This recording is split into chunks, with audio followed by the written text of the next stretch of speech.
Милош. Почитувани, продолжува дрското вработување на припадници на Соросовата платеничка шарена револуција.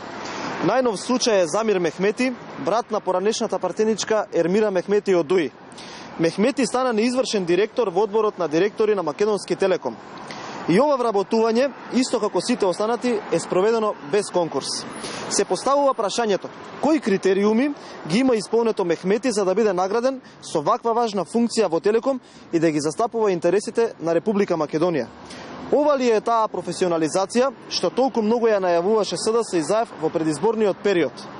Наместо критериум да биде професионалноста и компетентноста во главата на ЗАЕВ, единствен услов за напредок е да се активист на шарената револуција.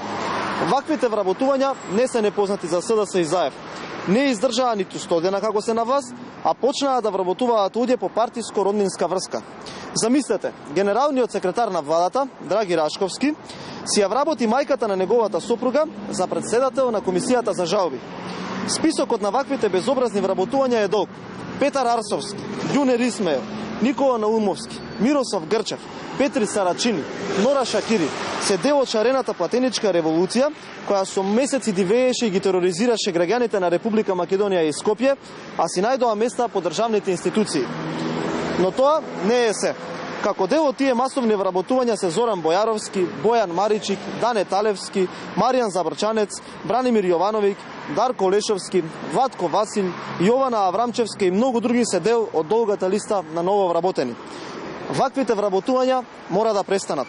Компетентноста, стручноста и професионализмот треба да биде единствен критериум за вработување наместо луѓе кои предизвикаа огромни штети на културните објекти низ Скопје. Граѓаните умеат да ги препознаат овие штетни политики и затоа казната ќе стигне на 15 октомври.